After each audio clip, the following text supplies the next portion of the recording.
My father stood up at the Thanksgiving table, tapped his fork against his water glass like he was about to give a toast at a wedding, and told the whole family that the hardware store was going to my brother. 17 years of my life were sitting in that room. 17 years of early mornings and closing shifts and payroll spreadsheets, and a bad knee I got from spending too much time on the concrete floor. 17 years of skipped vacations, and a savings account that had never fully recovered, and a marriage that had absorbed more stress than it should have had to. My brother Kyle was sitting across from me eating a dinner roll. He had driven up from Nashville the night before in his new truck, and he looked rested in the way people look rested when they have been sleeping regular hours and not spending their Sundays doing inventory counts. He smiled when my father made the announcement. Not a triumphant smile. Kyle is not a cruel person, and I want to be fair about that. He just smiled the way someone smiles when something good happens to them that they did not entirely expect. I did not say anything. I picked up my fork. I took a bite of stuffing. I looked at my wife Carrie across the table, and she looked back at me with an expression that told me she was doing the same calculation I was doing. The math of what that moment meant, the sum of what we had given, the subtraction of what we were apparently going to get. I did not argue. I did not raise my voice. I did not make Thanksgiving into something it was not supposed to be. But the next morning, I sat down in front of my laptop, and what I found there changed everything. In the spring of 2007, I was 26 years old, and I had a job I was good at. I was an operations coordinator for a regional logistics company out of Greensboro, North Carolina. Not glamorous work. Not the kind of thing you describe at a party and watch people's eyes light up, but solid work.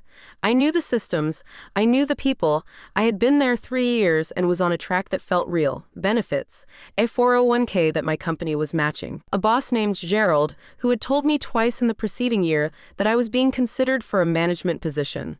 My dad's store was called Pruitt Hardware. It had been on the same block in Millhaven, North Carolina, a small town about 40 minutes south of Greensboro, since 1987. My grandfather had opened it. My father, Roger Pruitt, had taken it over in 1995 when my grandfather's health declined. The store sold hardware, tools, paint, plumbing supplies, and the kind of general home repair merchandise that small-town homeowners have always needed. It had a wooden floor that creaked in the back section near the power tools, and a front counter with a rotating rack of keychains, and a jar of free candy that had been there since I was a child. I loved that store.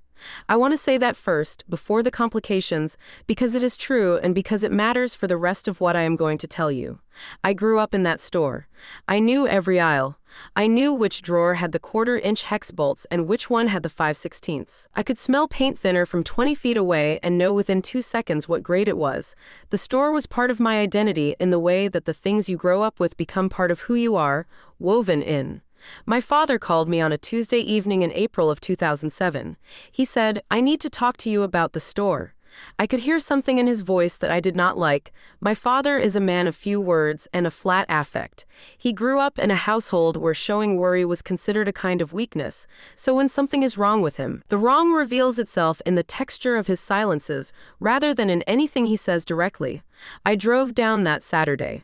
We sat at the kitchen table in the house I grew up in, with coffee my mother had made and a folder my father pushed across the table without saying anything. I opened it. I spent 20 minutes reading through it while he sat with his hands around his mug and looked at the middle distance.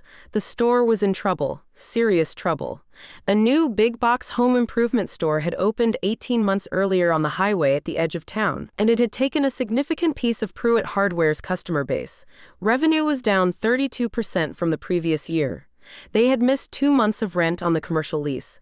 There was a line of credit from the bank that was nearly at its limit, and the bank had sent a letter that my father had folded and refolded enough times that the creases were soft.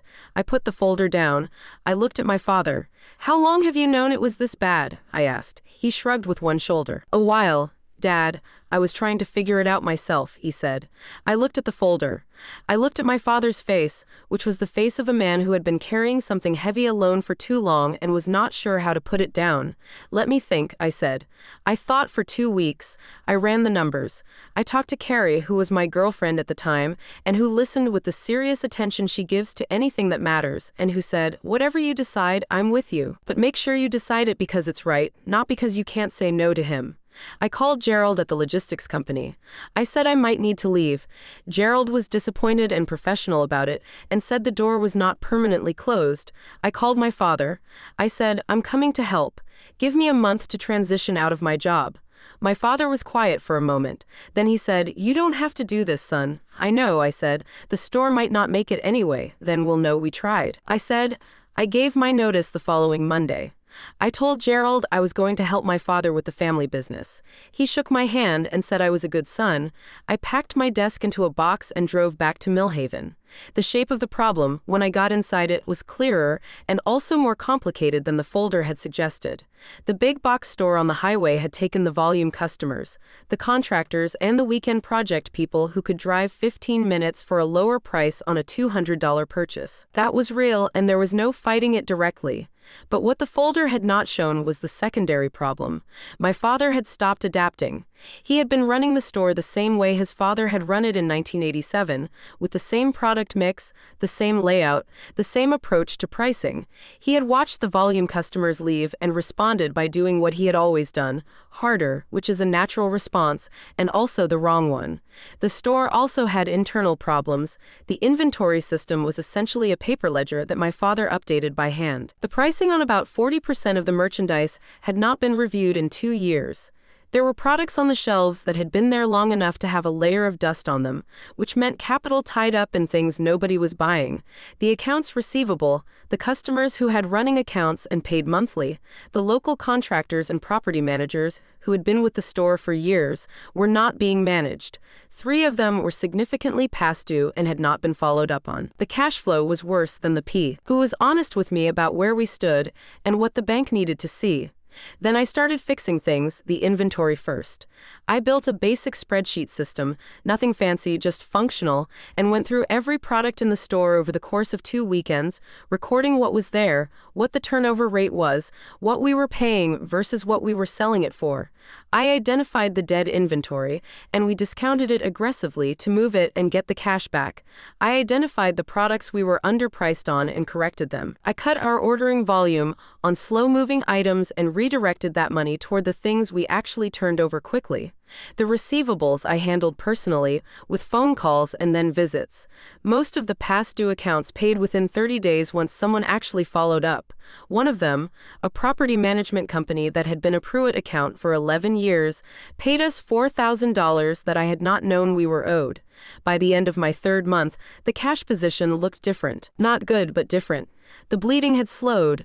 My father watched me do all of this with a combination of gratitude and the specific discomfort of a man watching someone else handle something he believes he should be able to handle himself.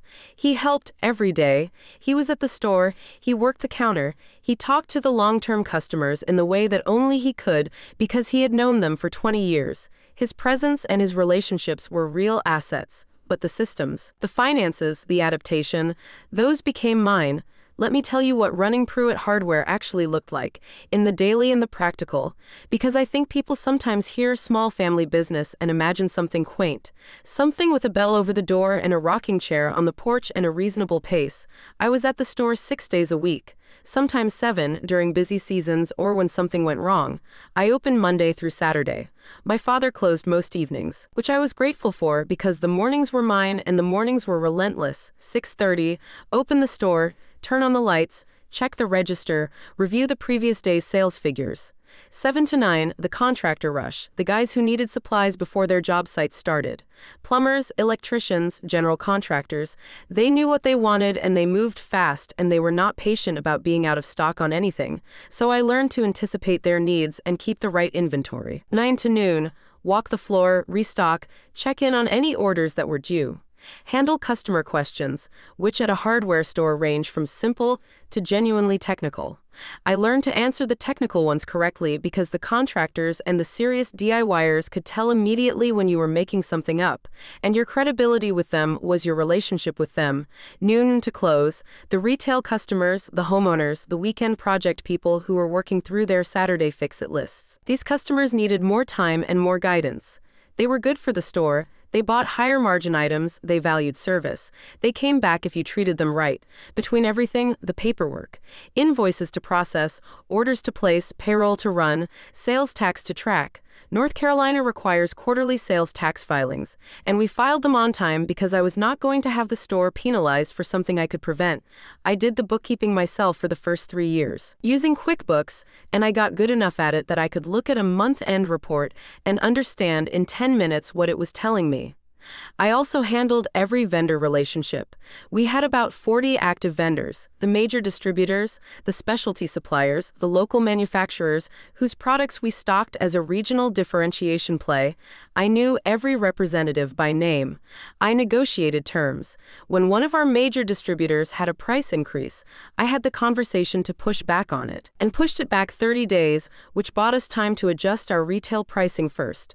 My father did the work he was best at: the counter, the relationships, the institutional memory. When a customer came in with a problem he could not describe precisely, my father could usually figure out what it was from 20 years of having heard every version of it. That knowledge was invaluable, and I never pretended otherwise. But the business ran because of the systems, and the systems were mine. Carrie and I got married in the fall of 2008. We had a small wedding, not because we did not want more, but because we were living carefully. I was making a salary from the store, but it was modest, structured as a draw against owner's equity rather than a proper wage in those early years, which had tax implications I understood and accepted. We were stable enough. We were not ahead. We bought a house in Mill Haven in 2010, a 3-bedroom on a quiet street, because the mortgage payment was lower than rent would have been, and because we had committed to being here. We were committed to being here. That was the understanding, at least my understanding. I was in Mill Haven at the store, building something that had my name on it in every practical sense, even if the legal ownership remained with my father. The management track at the logistics company had closed. Gerald had filled the position 18 months after I left. This was not a surprise. You cannot hold a place open for someone who is not there. I had known this going in, and I accepted it. And I do not list it as a grievance. I made the choice. What I did not fully account for was the compounding nature of the choice. Every year I stayed in Mill Haven running Pruitt Hardware was another year I was not building something elsewhere. My peers from those early career years, the ones I had known at the logistics company, the ones I had gone to school with, were accumulating professional capital, promotions, networks, marketable experience. I was accumulating a different kind of capital. The store, its recovery, its stability. I was betting that capital would pay out. I was betting on the family. My 401k from the logistics job had been cashed out in year 2, when the store had a cash shortfall that needed covering. The early withdrawal penalty hurt. I filed it properly, paid the taxes, and moved on. It is a decision I understand in the context of that moment, even as I recognize its long-term cost. I took no vacations in the first 4 years. Carrie and I did a long weekend in Asheville in 2011, 3 days. A bed and breakfast. The first time we had been away together since our honeymoon. She cried the first morning because she said she had forgotten what it felt like to not be worried about something. I held her and thought about the store, and then made myself stop thinking about the store for approximately 36 hours, which was the best I could do. My father saw the sacrifice. I believe he saw it. He said more than once in those years that he did not know how the store would have survived without me. He said it with the plainness that was his nature, not effusive, not demonstrative, but real. I believe it was real. I believed in it enough to keep going. Kyle is 4 years younger than me and has always been the easier one. I do not mean this as an insult. Kyle is genuinely likable. Quick with a laugh, easy in social situations, the kind of person who gets along with everyone and whom everyone remembers fondly. Growing up, he was the one my mother did not worry about, which meant he received a different kind of attention than I did. Not more love, just less friction. He left Mill Haven after high school and never came back to stay. Community college, then a couple of years drifting between jobs, then Nashville, where he settled into something in sales, medical equipment, I think, or maybe it was industrial supplies. It changed a couple of times.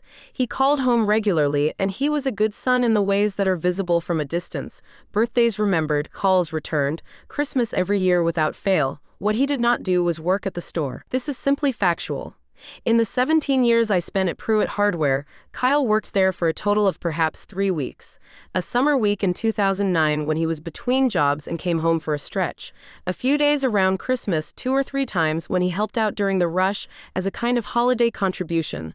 Once, when I needed emergency knee surgery in 2015 and was out for 2 weeks, he drove up and covered shifts for 10 days, and I was genuinely grateful for that. 3 weeks. 17 years, he knew the store in the way you know a place from childhood. The smell of it, the feel of the floor under your shoes, the names of the long-term customers my father always mentioned. He did not know the vendor contracts or the inventory system or the QuickBooks file or the bank relationship or which distributor would actually deliver in 48 hours when they said they would and which one was optimistic about their timelines. He knew the candy jar at the front counter. He did not know the gross margin on the paint department. This is not Kyle's fault in a complete sense. He had his own life and his own work, and he had not been asked to give up those things for the store the way I had been asked. He had not been present at the kitchen table conversation in 2007 when my father pushed the folder across to me. He had not been the one to answer that call. He had also, to my knowledge, never indicated to my father that he wanted the store. That is what made the Thanksgiving announcement so difficult to understand. By 2013, Pruitt Hardware was stable. By 2016, it was better than stable. The turnaround was not a single strategic move. It never is in a small business. It was the accumulation of 100 smaller corrections and adaptations over years, each one small enough to look unremarkable and large enough in combination to change the direction of the whole thing. The specialization was the biggest factor. We could not compete with the big box store on volume and price, so we stopped trying to. We went deep on the things they did not do well. Specialized hardware for historic home restoration, which was relevant because Millhaven had a significant stock of older homes and an active preservation community. Custom mixing for specialty paints, a tool rental program that I had researched and implemented in 2012 and which had become a meaningful revenue line.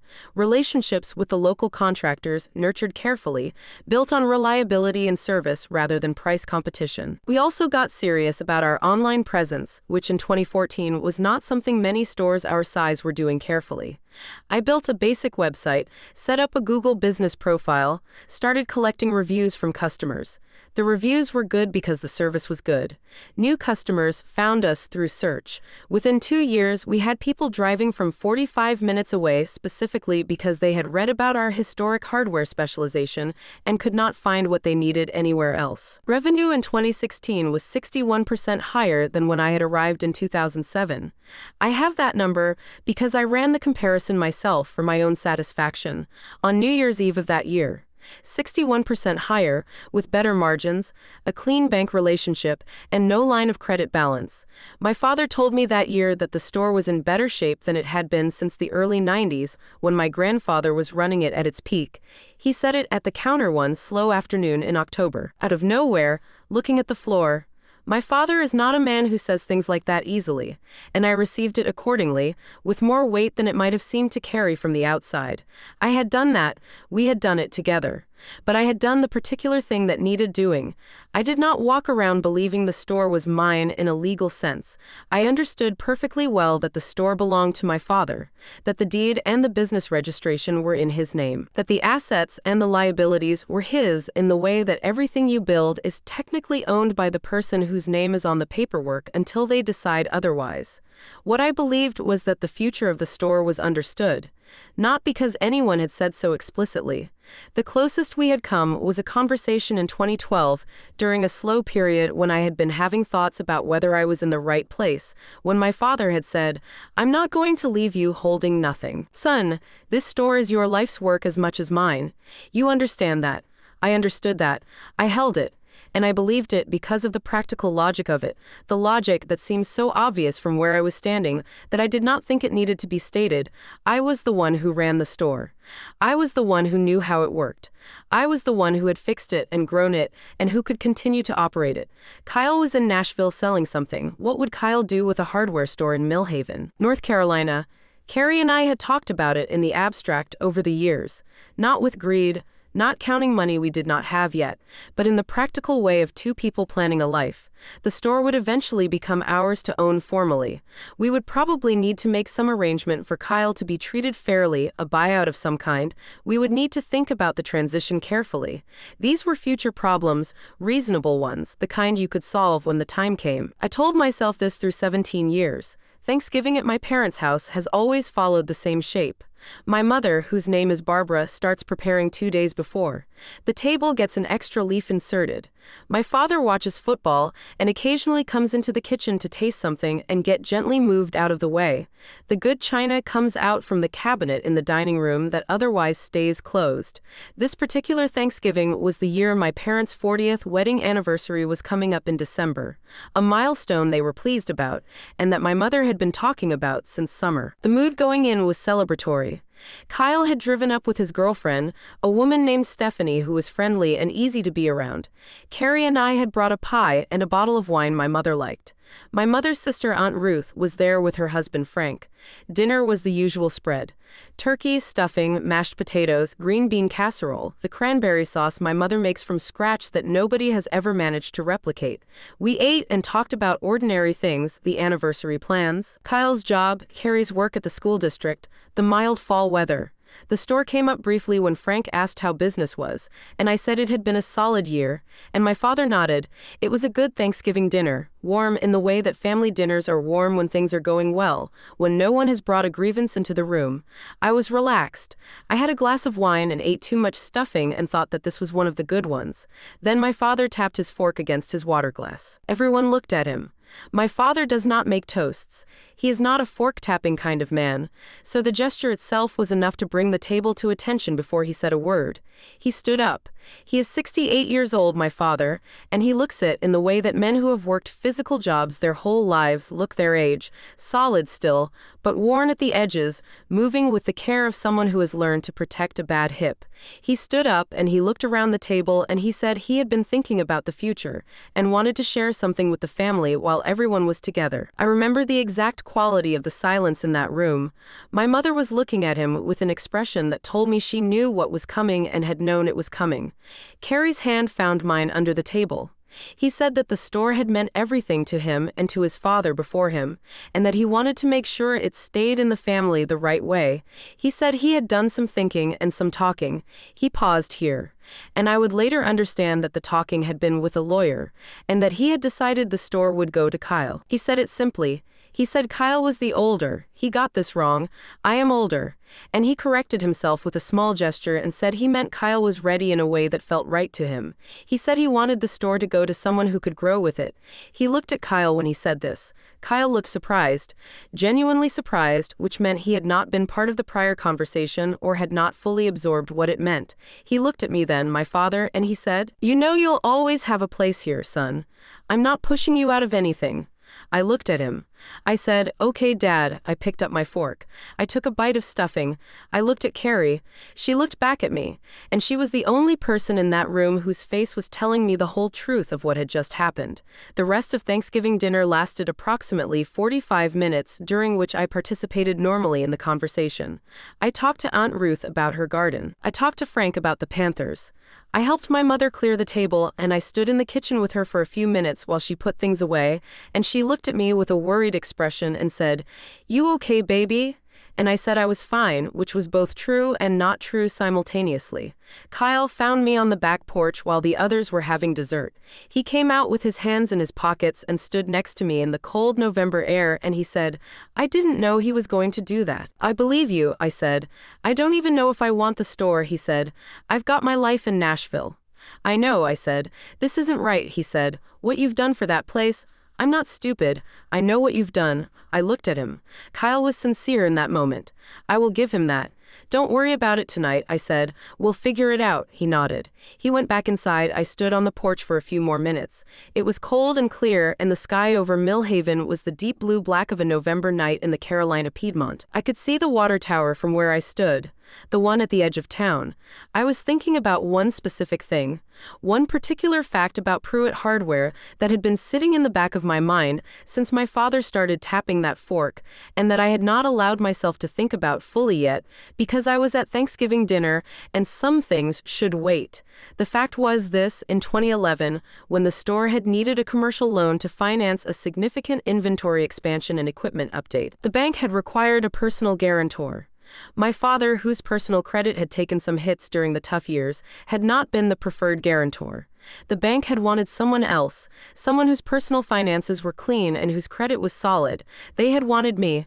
I had signed the guarantee. I was the personal guarantor on a commercial loan that, as of that Thanksgiving, still had a balance. I knew what that meant. I had known what it meant since 2011. I had not thought about it as a card to play, because I had not imagined I would need to play it.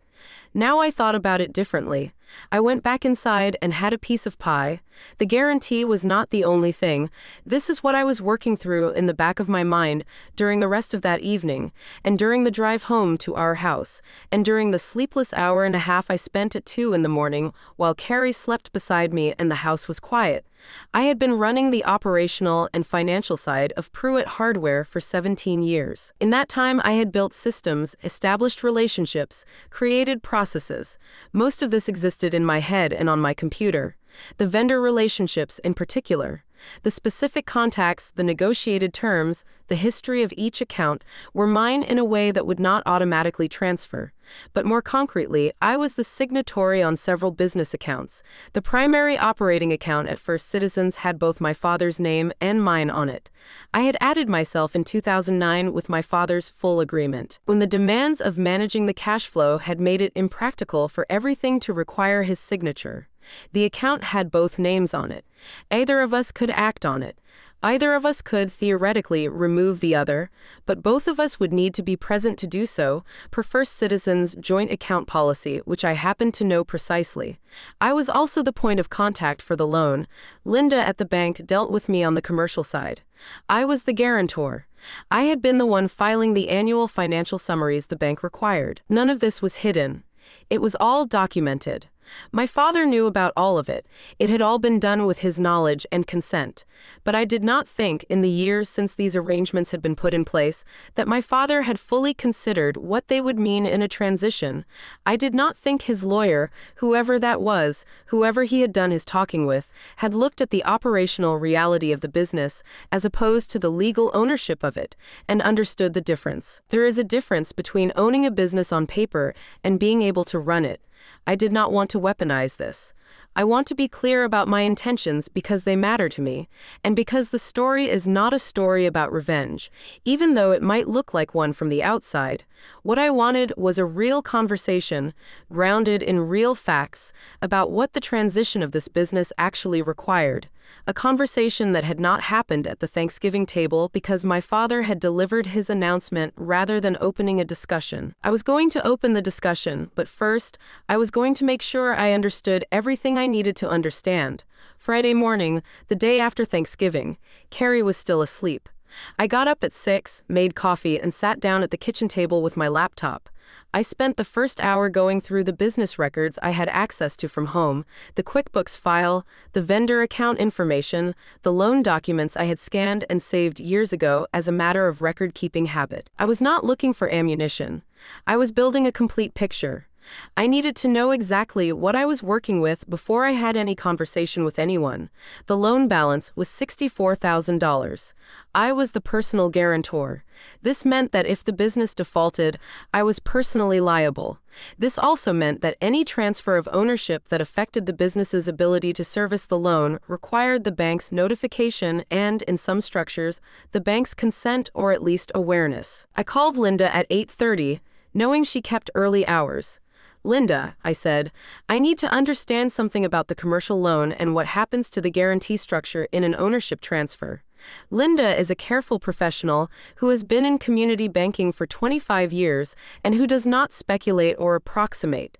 She said she would need to pull the file and look at the specific terms, but that in general, a change in ownership or management control of a business with a personal guarantee attached would require notification to the bank and, depending on the structure, a review of whether the guarantee remained adequate. What if the person who guaranteed it is no longer involved in the business? I asked. A pause. That would be a significant factor, she said carefully. I'd need to look at the documents. Can you come in Monday? Yes, I said. I then called Howard Briggs, an attorney in Greensboro I had used once before for a contract matter. I explained the situation at a high level. He said what I expected him to say, that a business transfer of this complexity should involve legal counsel, that there were multiple considerations beyond the simple question of who the owner wanted to give the business to, and that I should document everything I knew about my own involvement and investment in the business before any formal conversations happened. Write it down, he said. Everything. Dates, amounts, responsibilities. What you gave up, what you put in, what you've done. All of it. I spent the rest of that Friday morning writing it down. 17 years of it. The salary I had left, the 401k I had cashed out, and the amount, the date, what it was used for. The specific financial improvements I had made and the dates I had made them, the vendor relationships I had established, the loan guarantee, amount, date, current balance, my name on the operating account and the circumstances under which it had been added. By noon, I had 12 pages of notes. By 2 o'clock, I had a clear, organized document, the kind I would have presented to a client if I had been an outside consultant reviewing the business. I called Kyle. I think we need to get together, I said. Not to fight about anything. I just need to make sure everyone understands the full picture before any decisions get finalized. He was quiet for a moment. Then he said, I've been waiting for you to call. I wasn't ready until now, I said. We agreed on Sunday. The meeting on Sunday was at my parents' house. I had asked for it to be there, with everyone present, my father, my mother, Kyle. I brought Carrie.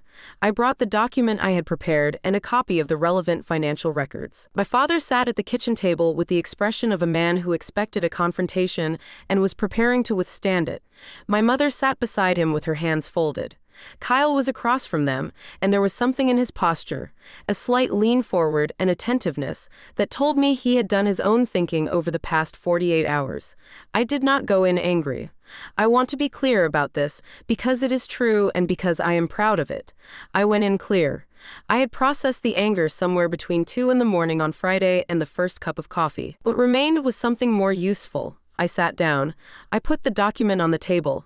I said, I'm not here to argue about your decision, Dad. It's your store and it's your decision to make. But I need everyone in this room to understand what a transition actually involves, and I don't think all of that has been considered yet. My father looked at the document. He did not pick it up immediately. I walked them through it. Not every line. I summarized clearly and let the document speak for the specifics. The loan guarantee and what it meant that I was on it, and what would happen to my personal liability if I was removed from the business and the loan was not refinanced or the guarantee not released. The operating account, and the fact that a transition of the business required both of us to go to the bank together to change the account structure. The vendor relationships, and the practical question of how a new owner would establish those from scratch versus inheriting them from someone who had built them over 17 years. I said, I'm not trying to hold anything hostage. I'm telling you the practical reality. If Kyle is going to run this store, there needs to be a real transition plan. I need to be released from the guarantee. The bank needs to be notified. Kyle needs to be introduced to Linda and to every major vendor. There is 6 months of knowledge transfer minimum before this store can run without me. My father was quiet. Kyle said, He's right, Dad. My mother looked at my father with an expression that suggested this was not the first time she had thought these things. There is also the question, I said more quietly, of what 17 years is worth. I'm not saying it's owed to me the same way ownership is, but I am saying that if there's going to be a transition, the conversation about what I've put into this business, financially, through the 401k, and through the personal guarantee and through the salary I left in Greensboro, needs to happen, not as a fight, as a real conversation. Howard Briggs had used the phrase equitable contribution claim when I had described the situation to him. He had said it carefully, The way lawyers say things they want you to hear without quite telling you what to do with them. I did not use that phrase at the kitchen table. I did not need to. My father understood enough to know what it meant when your son sat down with 12 pages of documentation. He looked at the table for a long moment. Then he looked at me with the same expression he had worn in 2007 when he pushed the folder across to me. The expression of a man who has been carrying something heavy and is not sure how to put it down. I didn't think about the bank part, he said. I know, I said. I talked to a lawyer, but we mostly talked about the will. The will is one piece, I said. The business itself is another. My mother reached across and put her hand on my father's arm. She looked at me. What do you want, sweetheart? She said. What do you actually want? It was the right question. The only real question. I want to be treated fairly, I said. I want the contribution documented and compensated in some reasonable way. I want to be released from the personal guarantee, either through refinancing or through formal release. And I want a role in any transition, paid appropriately, for as long as it takes to actually transfer this business to someone who can run it. I looked at Kyle, and I want you to be honest with all of us about whether you actually want to run a hardware store in Mill Haven, North Carolina. Kyle put both hands flat on the table and looked at them for a moment. Then he looked at my father and said, Dad, I don't think I want to run the store. My father looked at him. I've been thinking about it since Thursday, Kyle said. I've got my life in Nashville. I've got Stephanie. I don't know how to run this place, and I don't think I want to learn. I think I thought when you said it that it sounded like something, but he shook his head. It's not fair to Chris. What he's done here. My father sat with this for a long time. The kitchen was quiet in the way kitchens are quiet on Sunday mornings in November, with the light coming in flat and gray through the window over the sink. He said finally, I didn't handle this right. It was the most he was going to give me in that moment, and I understood that. It was from my father. Quite a lot. It is April now. Almost 5 months since Thanksgiving, we have been meeting with Howard Briggs and a business valuator he recommended, working through what an equitable arrangement looks like. It is not fast, and it is not simple, and there have been conversations that were hard in the way that real conversations about money and family and years of unspoken things are always hard. My father has had to hear some things that were uncomfortable. I have had to say them, but the store is still open. I am still there, 6 days a week, same as always. The contractors still come in at 7 in the morning. The weekend project people still come in on Saturdays looking for help with whatever they are trying to fix. The candy jar is still at the front counter. What has changed is that there is now a formal agreement being drawn up, a buyout arrangement that compensates me for what I put in, releases me from the personal guarantee through a loan refinancing, and transfers ownership to me over a 3-year period with payments structured around what the store can support. It is not everything I might have imagined once in the abstract conversations Carrie and I had about the future. But it is real and it is documented, and it has both our names on it. My father signed the letter of intent last Tuesday.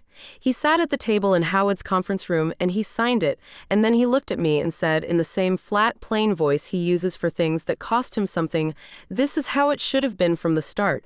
"Yeah," I said. "I should have told you years ago that this was the plan." "Yeah," I said again. We did not hug. My father and I do not hug easily. We shook hands, which is our version of it. Kyle was on the phone that evening, and he said something I have been thinking about since. He said, "You know what got Dad's attention? The paperwork. Not the argument. You never argued. You just showed him the paperwork." He is right about that. And I think it is the truest thing I can tell you about what I learned from all of this. You cannot win an argument about what you are owed with emotion alone. Emotion is real and it is valid, and it lives in your chest like a coal, and you should let yourself feel it. But when you sit down at a table with people who are not seeing clearly, what moves them is not the heat of what you feel. It is the weight of what you can prove. I had 17 years of proof. I had it because I am a person who keeps records, who documents things, who understands that paperwork is not the opposite of trust. It is the thing that remains when trust has been tested and found incomplete. I had it because I had built something real, and real things leave evidence. I think about that folder my father pushed across the kitchen table in the spring of 2007. I think about myself at 26, reading through it, doing the math, making a decision that would cost me more than I knew at the time. I think about whether I would make the same decision again. The answer is yes. I would do it again, not because it was easy or because I was treated fairly or because it turned out the way I thought it would. I would do it because the store is worth something to me that I cannot put in a spreadsheet. The wooden floor that creaks in the back section, the smell of it in the morning before the lights are fully on, the contractors who have been coming in since before I could drive, and who nod at me now with the specific respect of people who know the same thing you know. I love that store. It is going to be mine now, formally and legally, the way it has always been mine in every sense that actually mattered. Respect is a strange thing. You can work for it for 17 years and find that the people who were supposed to give it to you had organized their understanding of the world in a way that made them incapable of seeing what was right in front of them. You can do everything right and still get the wrong answer at the Thanksgiving table. But here is what I have learned. The truth is patient. It waits. It sits in folders and spreadsheet files and bank records and loan documents, quiet and exact, not arguing with anyone, not making a scene. And when the moment comes, when you finally sit down with it and lay it out on the table in the clear light of a Monday morning, it does not need to raise its voice. It just needs to be true. And it was, all of it, every last line of it, that turned out to be enough.